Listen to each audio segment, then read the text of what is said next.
Ladies and gentlemen, this is the Marvin Francoise Show. Our guest today is an investor, entrepreneur, mentor, coach, public speaker, and real estate expert. To date, our guest has leveraged his expertise to teach others all around the world on how they can do the same.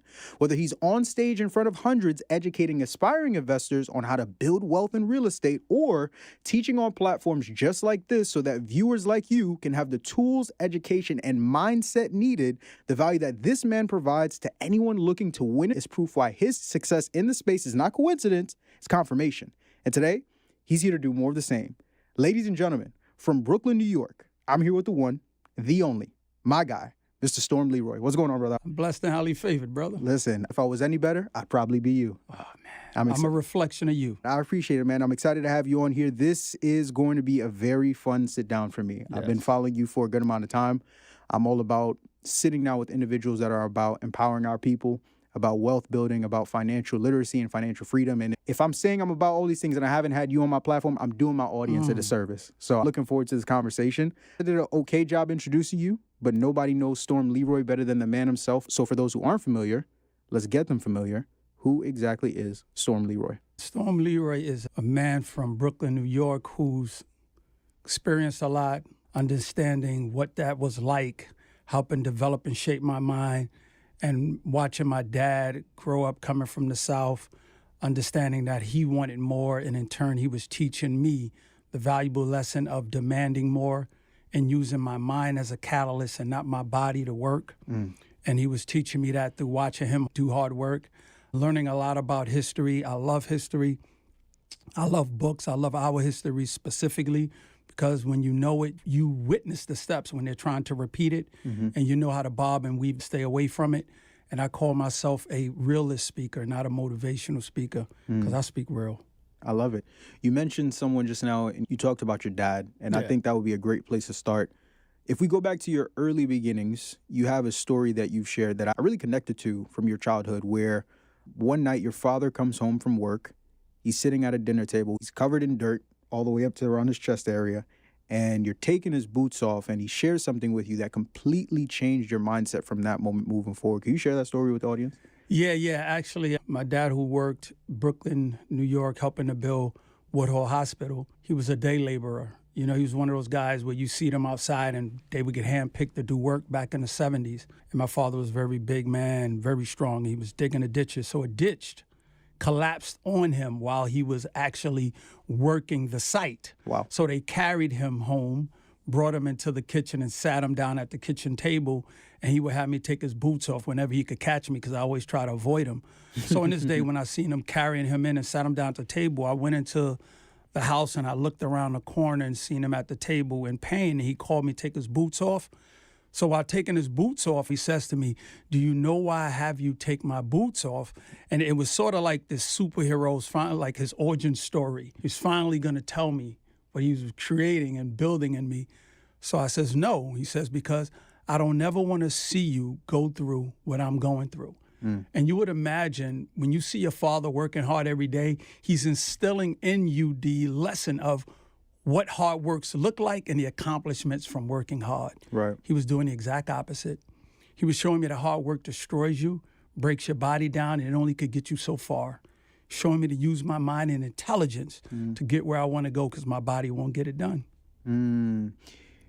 What's interesting to me about that story is you actually come from a very large family, a family of 10, if I'm correct. Yeah, my mother had 10 children. My father meeting my mother after, he had 5 children, so it was like a total of about 15 altogether, including my father, but my mother had 10 children. I'm curious, and what would be interesting to me about that story is if you were the oldest, it would kind of just make sense, because, like, okay, most parents, they pour everything they can into usually the first child, and then it passes down over to all the other ones.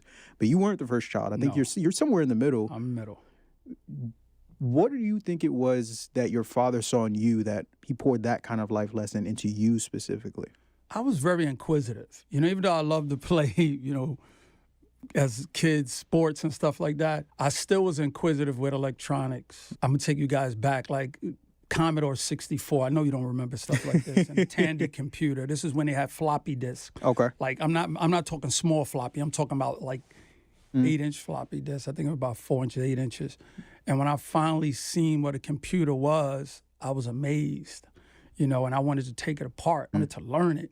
So once I got into that, I started being inquisitive to my dad, and I was like, I wanted an electronic toy. I didn't want board games. And for him, it was like, what? What is that? Like, it was new. Like, electronics was new. Coleco and all this stuff going back then. And I wanted that. And once I did get that, I actually took it apart. And I had questions. And even with my mother, she's seen it in me also because, I come from a church background from the South, my mother and father from the South. So sitting in church, all the kids would run around and be playing. And I would be sitting there watching the preacher preach, trying to figure out what's going on. What are they talking about? What is this whole Jesus thing about? So, I literally would ask my mother questions. And then I never forget when I got to that point of where I said, who's God? Who's Jesus? And I started reading. And the more and more I got deep into it, the more and more it started to expand my brain beyond what kids would do. I never forget the time when my dad, he called me downstairs one day to turn the TV. Like, it wasn't no remote controls. You were the remote control as a kid. Facts. So my father would be like, he called me and come downstairs. And I come down, I'll be turning the TV. But wait, I'm standing there by the TV, turn again, and I'll find something he want to watch. So it just so happened that the basketball game was on. And he said, okay, so I'm getting ready to go back outside, go back play with my brothers. He says, no, sit down. And I'm sitting down. He's like, man, that Bernard King, and he's trying to talk to me about the sports. But I didn't want to hear it because I wanted to play with my brothers. Remember, I'm like 8, 9 years old. But I understood as I got older, that was my father's way of trying to bond with me. Yeah. Because my father was from the South, and his father had my dad working literally at 8 years old cutting logs. They come from a time where his father's in Jim Crow, and in one generation, is slavery. And I always like to remind us, I would like for you to take a minute to think, how many generations are you away from slavery? Because my oldest brother remembers signs that say colored only, blacks only, like whites only, colored only. You're not that far away from slavery. No matter how much the media puts it, it makes you think this way. So once I realized he was trying to build a bond with me as I got older, I said, man, that must have been so awkward for my dad because he didn't never have that time to sit down and talk with his father. But he's trying to do that with me to spend time with him, and I realized that was something that we were deprived of for many years. And this leads to why we are like this as a people. And father-son relationships are so hard. And you will hear us say more than anybody else, I don't want to be like my dad was. Let's fast forward a little bit. Yeah. We have some context around your beginnings and where you come from. And the mindset shift that happened when your father taught you that the true way of building wealth and the true way of building success wasn't a result of putting your body through labor and hard work. Let's go now to 1996. 1996, if I'm not mistaken at the time, you're much older now, right? You're working at Verizon full-time. I started working Verizon. Making some solid money. I was making no money starting at Verizon. No pay. Yeah, get continue, but no, not then. Okay, so paint the picture for me then. What did life look like for you at that point in ultimately getting you introduced to real estate? Working at Verizon, when I first started, I was on probation. I'm making minimum wage what Verizon would make. So 1996, I probably had like $245 a week of a salary, So that's what I was making a week. And what really got me into real estate was the fact that during the 70s, living in the brownstone that we lived in on Kosciuszko Street in Brooklyn, New York, many people in my community, including my dad, didn't have the opportunity to buy our house. There was the red line. Even though the Housing Fair Act came into play in 1968, I think it is, where the discrimination couldn't happen, they still was discriminating. You couldn't get loans in the inner city. You couldn't borrow money. You couldn't buy houses. You couldn't do shit. Like, they would give you money to borrow to go buy a Cadillac, because they knew that would depreciate. Like, you get money for stuff like that. Right. But to start a business, to buy a home, you couldn't get that in the hood. My father wished that we could have done to really own a house. I watched my father fix our boiler every winter. It would break until the point where it broke where he couldn't fix it. And we didn't own the house. But the owner of the house was a Jewish man, but he would always send a black guy to always come collect the rent. So the assumption that it was a black guy owner, but he wasn't. He just was the one to come collect the rent. Right. So our boiler was broke literally. In my house, we went without heat and hot water for winter for maybe about 7, 8 years as a kid, but that shit was normal. You know what I mean? Like, I tell these kids now, don't understand. Like, you try growing up and you don't have no heat or hot water consistently every single winter. So once Verizon came along, I was hustling before Verizon, not drug hustling. Like, I was into tech. So the little bit of money I did have, that allowed me to be able to have an excuse where I got that money from to get a down payment to buy my first house. Purchased your first house in 1999. It was a brownstone for around $350,000, if I remember correctly. Correct. Yeah. Okay. You get your first brownstone. What does now life look like? You officially own your first official piece of real estate. What does life look like at that point? Work. You understand? I understood my dad was teaching me, but I was getting up going to somebody else's job. And when I did go to that job, my brain was telling me, you're only going to be here 2 years. I'm only going to be here a few years. But then I started talking to people with jobs who were there. I'm like, how long you been here? Oh, I've been here 25 years. I got 15 more years left. Or I've been here for this much time. Got this much year left. Man, my pension is this. I'm going to do that. And I'm like, damn, maybe I can do the same thing. You start to become what you're mostly around. And then when I had the real estate, one thing I did do when I got it, I gutted the whole place out. After I gutted, talking piping floors, and I'm in the basement. From the basement, looking all the way up 3 stories to the roof. I said, man, my dad would be real proud of me if he could see this moment. Yeah. Because this is something he wanted to do. But when I looked up and I said to myself, I'm never doing this again, because this was work. I had to be there with the contract. I had to be there to do this. But once that place was done, one of the worst things that could have ever happened to me in real estate, and not to deter anybody else who wants to get in real estate, but you got to understand something, I became a landlord. Those stories need to be shared between more real estate investors to other people who want to become real estate investors, because that's when you really understand the meaning of work. So I actually stopped buying real estate because of having tenants. It was out-of-state real estate that changed my life. The real estate market here, it was great back then in the 90s, but understand something too. Nobody knew Brooklyn real estate was going to be worth that much. I bought a property $350, now it's almost $2 million. Those times are over. The days of my story of buying real estate and buying a brownstone and having it for 20 years worth $2 million is over. All that, like the mindset of now individuals who are getting into real estate, because I don't want my story to be a reflection of other people to sit there and say, I'm going to do what he did. You can't do what I did anymore. You can't buy $40,000 properties in Alabama. I bought 15 in Birmingham, and now say I'm going to hold those, and now I'm going to be a millionaire. Like, no, I bought $40,000 properties in Birmingham. I'm selling them now for $180,000. But the people who live in Birmingham, Alabama can't even afford the $180,000 house I'm selling. It's investors, right? So the market has changed. The game has completely changed in real estate. I recommend, people really need to understand, I need you to protect the house that you live in now. If you're a renter, I need you to go from a renter to a homeowner, because you need a place to leverage against you becoming homeless, right? You got corporations buying real estate around the world. That's why the prices are where they're at. If everything was dictated by the average person paying for something, it would stop at a certain price when the average person can't afford to buy it anymore.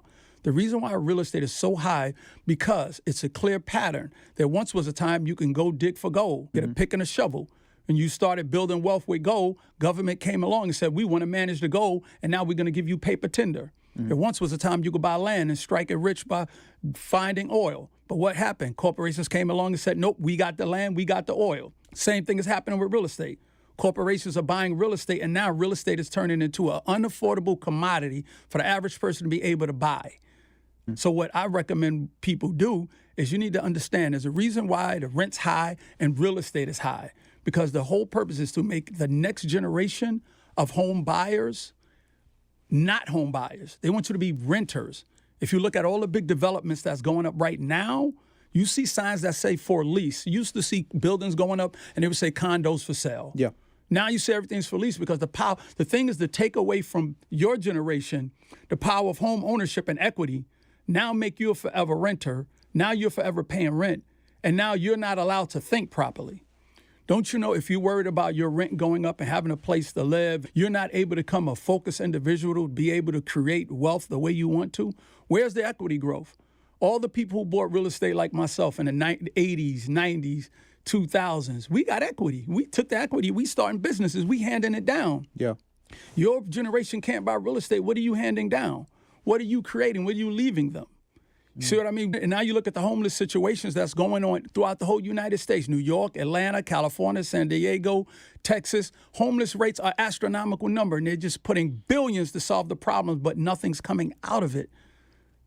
They don't want nothing to come out of it. See, the objective is to make sure that they have people conditioned where you need them.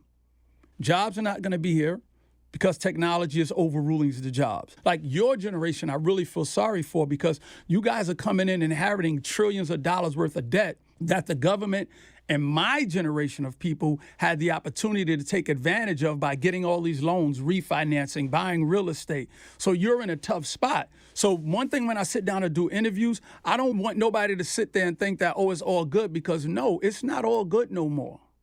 You know, I want people to hear my story to realize it was a time, but it's not this time. So I need to give you new information. I need to give you new data. I need to spark the mind of your generation to go, Storm just told me they trying to make me a forever renter. What I'm going to do? I need to figure out how I can own something, either partner with somebody, master group economics, get me a 4-unit, something like that, find somebody with good credit. 3 of my friends, we get a 4-unit, we live in that one apartment, rent the other 3 out, don't none of us move until the next one get a multi-unit. If I could live out of state or if I could live here, because the sacrifices you make now are going to be the easiest ones you try to make if you try to make these when you get older. There's a saying, you can eat ramen noodle now and just build up and sacrifice, or you could eat ramen noodles when you old, when you didn't sacrifice when you were young. The choice is yours, but ramen noodles come in one way or another.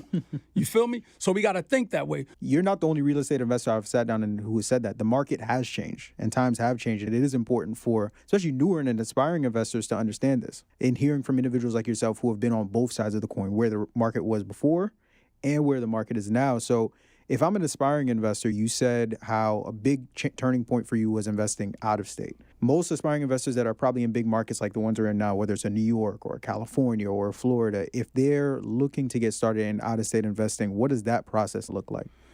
For me, it was very easy. You know, I went online, went to the school of Google to find out about out-of-state investing in property management. Because I had my own real estate in New York, I didn't want to be a landlord. I learned about property management companies managing properties. I said, oh, shit, you mean I could get properties, have somebody else manage it, collect the rent, and I just get money, change my life around. But as you look at it now in the game today, you can't buy $40,000, $60,000 properties. I bought properties in Milwaukee, Indianapolis, Cleveland, Alabama, Chicago, Florida, Georgia, and I've never went to see none. I've probably seen 2 of the properties out of the 43 properties I've owned. And I've sold 31 of those properties as of a month ago, clearing my portfolio. So with all the different, you talked about how it's, once again, it's much different now. You talked about wanting to be an investor, but not wanting to be a landlord. And in studying your story, I know you've been very intentional about a lot of the hires you've made in your business to make sure that you don't have to do a lot of the landlording that comes with real estate, especially with having an out-of-state portfolio.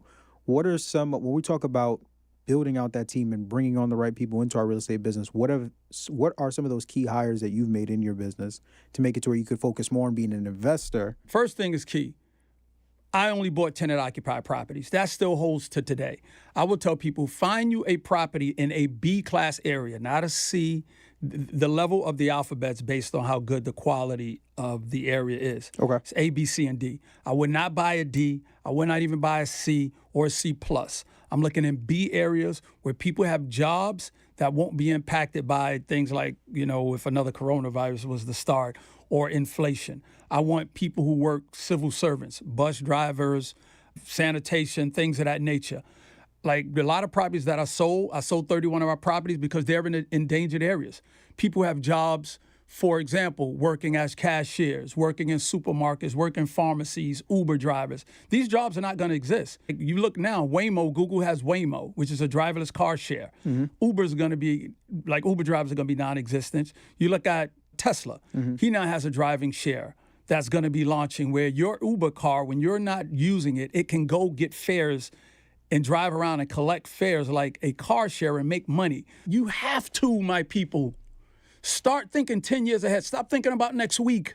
You got to start thinking about, what does 5 years from now look like for me? Yeah. If you, and the best way I can summarize, you need to start looking at what the next generation is going to do. Not even what your generation is doing, because they already planned out what the future is going to look like. You know, for me, when I start realizing that digital was changing, like money was evolving, I was always into tech. So I was always interested in where things were going. Like, I'm going to give you an analogy. Like, my dad, he grew up, he had a wallet. When I grew up, I had a wallet, then I got a cell phone. My kids, they didn't have a wallet. They had a cell phone with an ID and credit card information. Now, my grandkids, what do you think they're going to have? They're not even going to have a cell phone. When you start thinking like that, you're going to start investing like that. You have to start looking at where things are heading. And I'm going to tell people this, and you're going to hear it. And you're probably not going to expect this kind of information, but I love to study this stuff. You have to think about quantum computing. Right. All this stuff where the world is going, where cars are going to be driving autonomously. You're going to have everybody using this kind of device and this kind of AI. You can't do that with regular computers, with just regular bit coding with 0101. Quantum computing is the next phase. Microsoft just spent $40 billion to catch up with what's going on in quantum. Google just announced Willow, their first quantum chip. If you start thinking like that, investing in these companies, you're going to be rich. But you can't sit around saying, I'll figure it out later. You're in the biggest and final. This is it for us. If you don't find your way to build the wealth now in this era and start reading more, stop scrolling more, start realizing social media is the tool to dumb you down, start realizing that a lot of these shows, and I know this ain't your show, there's a lot of podcasts and TV shows geared towards making us more dumb, to have us caught up in relationships. Who's going to pay half? Who should you date? Who should you this? We are the ones that they're talking about, and we've fallen into this, and we're not thinking about all this technology that's happening, while the other people, other cultures watch and laugh at us, watching us in these shows, giggling and laughing, and that message is now reverberating in a young black girl's mind about her boyfriend needs to have this, he needs to drive that, or some dude is like, my girl needs to do this, do that. That's not how it really worked. I remember the stories of how my mother telling me how she met my dad. These kids ain't getting that. There's a reason why the music now with female rappers are so dominant. It's because they're the closest influence to these young girls, and those young girls give birth to the kids, and now that's the first contact to the young kids. That's why the shit is bubbling like that.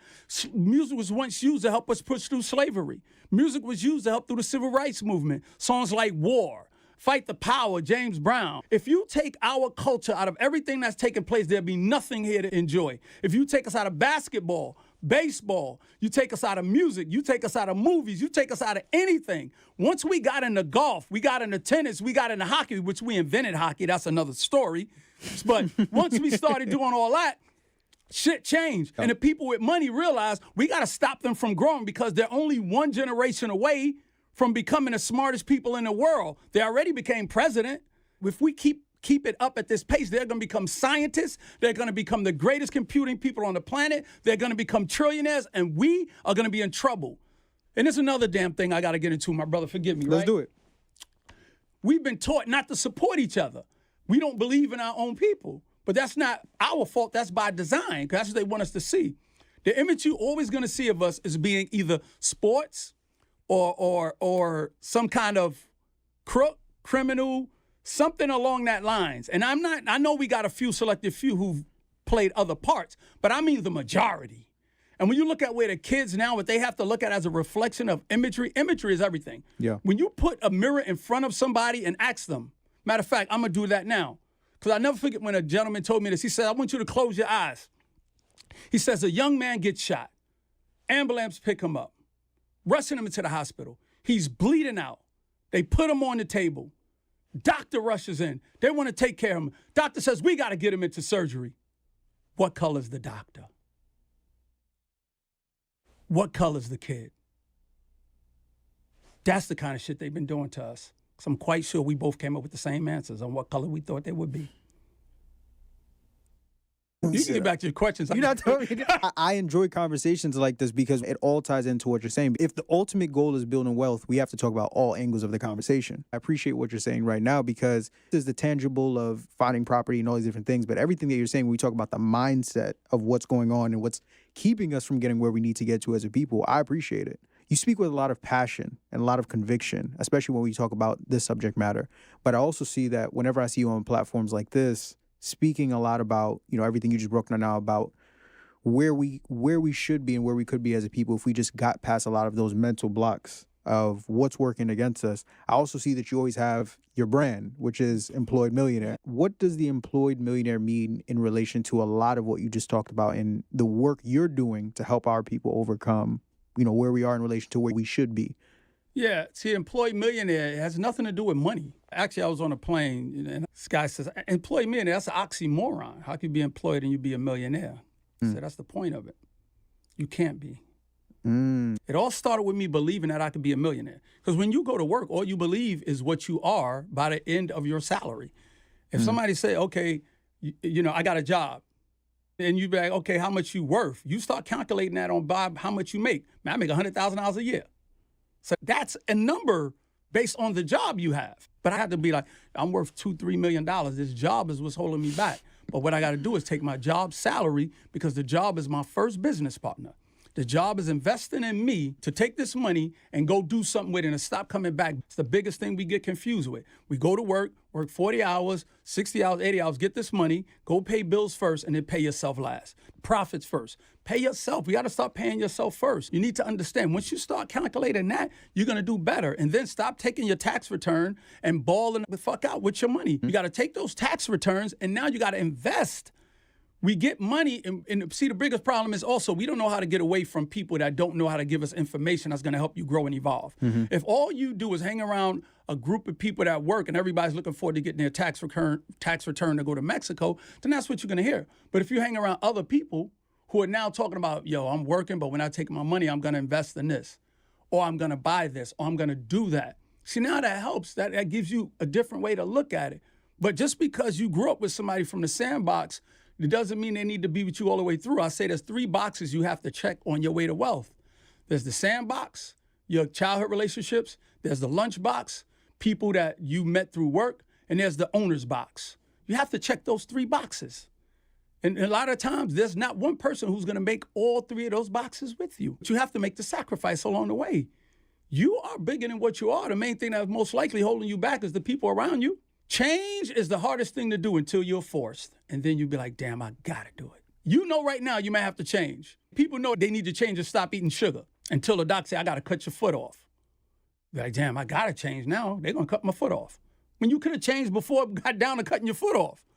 See what I'm saying? I'm curious to know, even for you, because you also talked about the importance of you meeting people along your way to wealth and how not everyone is gonna check off every single one of those boxes. If they're serious about becoming wealthy, a lot of those same individuals aren't going to make it with them to the other side, which is unfortunate, but it's just the truth. Nope. It's not unfortunate. Break that down. Why isn't it? It's a necessity. That's like you saying, man, I wish I could still wear the same size shoe I wore when I was 6 years old. That shit is painful, bro. Has to happen. Your feet have to grow. Have to get a new pair of sneakers, right? And I love to tell people, no, I got to stop hanging around these people because they ain't helping me do nothing. I said, no, you just got to change. Because when you change, those people are not going to want to be around you. So they're going to go, he changed. He changed. When I start doing what I want to do, like if you know the story about real estate, I actually wanted to buy real estate back in 1994. And I took 2 friends with me to go look at the brownstones on Bergen in Washington. This old man wanted to sell me 2 brownstones for $350,000. Anybody who knows Bergen in Washington, those houses are worth $4 million right now. He wanted to sell me 2 of them for $350,000. And I met him through another friend of mine. He was like, I like you, man. I'm selling my place. I'm getting too old. So, I get over there and I took 2 of my friends and I said, yo, but this is when crack, it was drugs. Yeah. So my friends were like, yo, I would not buy these houses. I'm like, bro, I buy these 2 houses. I live in one, the renter pay the mortgage. I'm going to own 2 houses. Forget all the drugs. Like I said, those houses are worth $4 million today because I let the fact that I was trying to get confirmation from people who didn't know real estate. But it's not their fault. See, it was my fault. My friends was doing what they thought was best for me. They was looking out for me like, yo, bro, don't do it, man. It's bad. We don't want you to put your money into it. But they had no knowledge. Once I started changing and getting into real estate, doing that stuff, those two friends, they left out of my life. Because they was like, nah, he on some other shit right now. See, I changed. They wanted to get away from me. So when you were making that transition from being in your 9-to-5 to going all in and being a full-time investor, when we talk about changing your environment and changing the proximity, do you remember what those conversations were like with other friends and family when you let them know, like, hey, I think I'm about to stop with this Verizon thing and just go all in? Nah, it wasn't no conversation. No, see, understand, not having a job is something that most people can never understand because we were only taught to have a job. So that's why I would not waste my time to have that conversation, because they would not get it. So we got to understand something too, and I want to share that, now that you brought that up. I want us to look in this area where we're at. You look at Fort Greene, look at Park Slopes, look at all these areas, right? Bed-Stuy, one of the biggest crime areas back in the 80s, 90s. And that's because it was lack of jobs. Once jobs came in, they started opening up malls, they opened up Dumbo, they gave everybody jobs, the neighborhoods got safe. They started arresting everybody and be like, okay, cool. Once they gave us jobs, the areas got better. They started getting gentrified. The people that moved in, they wasn't coming there to get jobs. They would come in to buy brownstones and to start businesses, or they worked for business, or they owned businesses. So now, let's fast forward now. The area's worth a lot of money. If you take those jobs away, what the hell you think is going to happen to the area now? It's going to go back to crime. And who's the first people that's going to fill that raft? Who's going to become meat for the wolves? The new gentrification people who moved in. See, one of the biggest problems in our hoods all over the world, they gave us jobs, but they didn't say, if y'all work these jobs for 5 years, what we're going to do is create a program, give y'all mortgages, so now y'all can buy houses in y'all areas. They gave us jobs, but they didn't give us opportunity for home ownership. That's why my biggest fear in our neighborhoods of when these jobs are gone, how many more of us going to go to jail? How many of these people that did raise our value? Because they made the $1 million brownstones, not us, in Bed-Stuy. So if they say we up and we moving out, they're going to tell other people in the neighborhood, and now those people in the neighborhood going to say they up and leaving. So now for the black family who owns a brownstone that's worth 1.7 or 2 million, now they finally try to sell it. The word is out on the wire, oh, y'all area getting bad. Now they stuck with a $2 million house they can't sell, or they got to sell it for pennies. This thing doesn't happen in Park Slope. It doesn't happen in Dyker Heights. It's not happening in Bay Ridge. You know why? Because they're able to sell houses to their neighbors. They're able to sell houses to the dad across the street who want to buy a house for his son. We needed ownership in everything. And my biggest fear is they're taking away the power of the ownership. So in the future, which is very much around the corner, if you take away just home ownership alone, that leaves you to own nothing as a youth, very little to own. What are you going to own? A car? What are you going to own? A business? What kind of business you're going to start? Most of the wealth, even from me, I started from real estate that put me into this place of being able to do things I'm doing. You ask a lot of families to start from real estate. Like, where's it going to start for you, your children, if you're not able to buy them some assets to build equity and wealth? So my biggest fear is once you take away the word ownership, we're done. Ownership for us didn't start till the 60s. And our biggest thing really that we, majority of us in the 60s, we started buying Cadillacs. Black people saved the Cadillac industry. That was our pride. So if you have something, you can now turn that into value in the dollar. You need to turn it into that. Just get educated and create the things I've talked about. Life insurance, living trust, policies, talk to your kids, build out that empire. But don't think that all of a sudden you're supposed to keep everything and never sell it. You said something else, which is also key. I hear it's a buzzword I hear a lot when we talk about wealth, but very, very rarely do I ever hear people break it down. And I would love to have that conversation about it with you as well. You mentioned a living trust. I know that's also been a very key part of what you've been able to do on your end. And it's something that I think our people still don't have a very good understanding of what it is, how it works, and why it's so important to wealth building. Speaking from your own personal experience, first and foremost, what is a living trust? Mm-hmm. And why is it so important to long-term wealth building in the Black community? Yeah, living trust is the tool that helps you pass down things many years throughout your generation. There's a will and there's a living trust. A will simply states that when you die, you give people stuff. That's it. Give people stuff. But a living trust states that When you have these things, you break it up and you could give it to them at this age, and you can put it in this account, and it does these, like a living trust starts speaking forever from the grave. Now, you can take your house, put it in living trust, and now the beneficiaries of the living trust, they own it, but you still manage the property. Now, if anyone tries to sue you, you don't own the house. It's in the living trust. See, the biggest example, like just to tell you where I come from with this whole thing, when I started buying real estate, I was like, yeah, let me get a will. Then my attorney, she said to me, you need to start thinking about living trust. I said, all right, let me go look, check it out. I like to read shit. So what I did was I read the Rockefeller Trust from 1934. When everybody heard about a living trust, it's like Rockefeller Trust. So I went and Googled that. I read his trust from 1934, blew me away. Then I read a book called What Would the Rockefellers Do? When I read that book, my life changed, bro. I said, yo, we can do it. What people don't understand is they think Rockefeller created all this wealth. Yeah, he had money, but the way that he passed it down to 13 generations and counting is because he had life insurance policies on everybody. So think about it. You have a living trust. Now you have a life insurance policy on you for $1 million.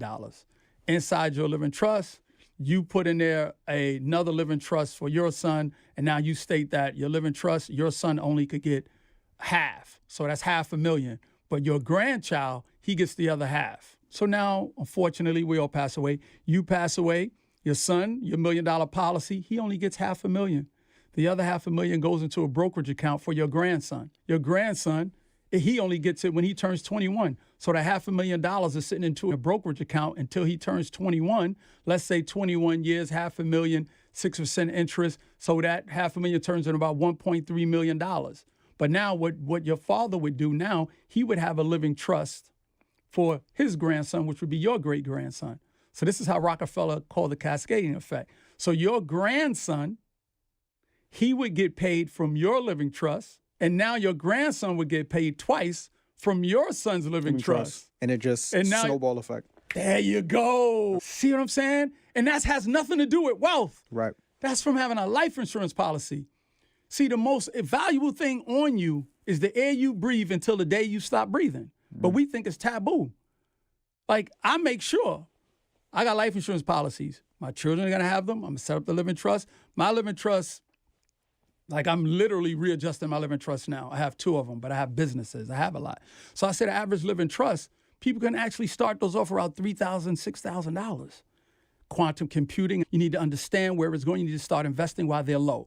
You need to start investing in digital currency, because digital currency is something that's inevitable. It's going to change the world, and it's happening. But I need you to understand, don't get caught up in the hype when you hear about Bitcoin, XRP, when it's those other little ones that these companies are buying now, making their statement and investing in, and then you will hear about it later after they cemented their investments in there for pennies.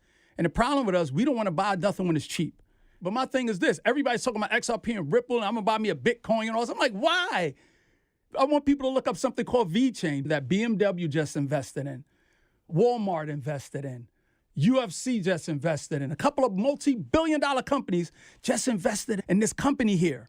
Right now, it's not even 1 cent yet, but you got billion-dollar companies investing in it. I tell people about it, but like, you know why? Because it ain't $1,000 yet. We only find value in the number instead of finding value in the usage. The value is in the usage. These billion-dollar companies are investing in this thing, but we want to sit around and wait till it get to $20, $30, $1,000, and they go, man, I'm going to get me some. I want to give a real credit to my guy, Marketing Guru, and my other guy, Tall Guy Tycoon, because those are my crypto dudes. Do not pretend that I know. I shut the hell up and listen to guys like them. Now that makes this conversation interesting, right? Because with your background being in real estate and having a lot of newer investors who are listening, does a lot of what you're talking about, does it become a matter of real estate and investing in tech and all these other different industries, or is it real estate or investing in these other respective industries? If I'm starting from ground zero. It's everything, because that's every investor. There's no investor that's into one thing. You might only know them for the one thing, but they have a portfolio of other things. You know somebody for shooting a jump shot, but he has other things. You know this guy for race car driving, but his money is invested other places. So real estate also, I would tell people real estate is getting way too expensive. It's only going to keep going up. You need to start looking into REITs, real estate investment trusts. There's real estate investment trusts. You understand that these tech companies are going to need warehouses. There's REITs that's all about warehouses. The Amazon centers, they don't own them. They renting these. So now there are warehouses that's all about tech companies to store their chips, store their processors, store their servers. Go find out which one that is, because I invested in those guys. There's other REITs that own a majority of casinos in Las Vegas. Las Vegas had its biggest amount of return during COVID because people went to gamble. Right. You can invest in these REITs, and they give some of the best dividends. So if you can't own any real estate, the main real estate I need you to own is the one that's over your head you live in. I'm curious to know, in listening to you speak, it's very clear that you have been very active in studying wealth over generations of time. Are there any principles you've gotten from studying wealthy individuals like the Rockefeller family and beyond that you are imparting now? Because you have people that you coach, people that you mentor, people that you are helping to put in position to also make millions and change the trajectory of the family. So what are some of those principles that you've gotten from studying those wealthy individuals like the Rockefellers that you're transferring now into the people that you're mentoring and coaching? You have to surround yourself with like-minded people who are going to do it. It might sound foreign to you because you're most likely learning from somebody who doesn't look like you. But these books and stuff that I've read about, what I want to tell you is listen to the audio. Like books like Who Not How, Richest Man in Babylon, Tax-Free Wealth by Tom Wheelwright. That book I read every year. It's a must. Tom Wheelwright, books like that. Like, you have to listen to these audios. I don't even like saying books all the time because when you say the word book, it's like a virus to some people and shit. They tune out. Yo, read this. Oh, you want me to read? You know, so I just always say, listen to audios. And audios will change your life. What I can tell you is once you get to the point of digesting so much information, stop. Why? You will become the most smartest person who's not doing anything. Don't become a great student. Like, if you start reading these, listening to these audiobooks, start implementing at the same time. Because the more information you get, the more, I wouldn't say confused, but you'll try to figure out where should I be starting from. That's true. That's why implementation is crucial. There comes a certain point where even after you listening to it, you got enough, you're like, I ain't gonna listen to it no more. I'm good. Let me get to work. Because that was me. I listen to a lot of stuff, and after a while, I'd be like, I'm good. I'm gone. I'm off. But you have to start implementing. Don't be that person who just read a bunch of stuff. Because most people who, you know, they interviewed them and they done all these things, not done it, but they show this book, wall of books. This person's life isn't adventurous at all. They didn't travel much. They didn't start a lot of businesses, but they could tell you I've read every book on this wall, but they stay home. You ask them how many places they travel, they might have went 2 or 3. Like, I've traveled many places. You know, I have a property in Thailand that I bought. I'm getting ready to go see that. I'm leaving to live internationally. Thailand, Bali, Dominican Republic, Africa. I know the growth is outside the United States. United States to me is Rome. Rome is on fire right now. Rome is literally burning, and people don't even realize it. If you look at right now, the administration and what's going on, I don't knock the presidents whoever win, but it's never been geared towards me. I tell people, no matter who won presidency, I had to go to work tomorrow. Facts. It's just one person's going to get you there faster than the other. My thing that I like to say is the president is really in control of war and budgets of war, but the United States is a company. Shareholders make decisions. No matter who won the presidency, I would love to see their face when they took them to that room and opened that door and said, I want to introduce you to the people who really run the country. Because it's not them. The sole purpose of that person there is to be the face. But you need Congress, Senate, all these other people to make decisions. So I don't get worked up about this. Political stuff here is another distraction. And black people are only talking points when it's time for somebody to run, but not when they actually get in there. So start worrying about you, yourself, and your household. That's what you need to worry about, not the political party. You need to worry find you a financial party and not a political party. Love that. Love that. There was a lot of layers to this conversation, my brother. I appreciate the conviction that you speak with. More importantly, the information that you're giving, because a lot of what you're saying is just preparation for us about not what's coming, but what's already here that a lot of people aren't privy to. And I think that's extremely important. What are some parting words that you could leave for individuals who are watching right now? Realize that you are at a time where if you don't do something right now, your kids, your grandkids, they are not going to have the opportunity to do nothing. We were all born to be a sacrifice. It's just, what are you going to sacrifice yourself for? You were born to be a sacrifice and then to die and to let somebody else sit around with other people tell a story how great you were. You will plant seeds to grow a tree that you will never probably sit under. That's the goal. I couldn't have said it better myself. Let the people, of course, know where they can find you, but more importantly, what you have going on as well. You could come to my community. I am a millionairemagnet.com, or just Google Employed Millionaire Circle Community, and it'll come up. Like, I'm there with people in my community. We talk, we meet on Thursdays. We teach them how to invest in group economics, invest internationally, invest in apartment buildings. We have a building in Long Beach, California that we bought. A group of us, like 2.5 million, is worth over 3 million now. Group economics in the community. That's my goal, to teach people everything I'm talking about and to stand behind what it is. So I'm very picky about platforms. I'm on YouTube doing a lot of videos. And like what I talk here, I call it Eye of the Storm. I just turn on the mic. You just go. And I talk. And it's therapeutic. And I say, this is for me. If y'all want to hang out, hang out. But I might say some stuff that offend. I might be boring. But I got some stuff I need to get off my chest. And then a lot of people hang out and they comment like, oh, man, this was a breath of fresh air. Nobody talks like you.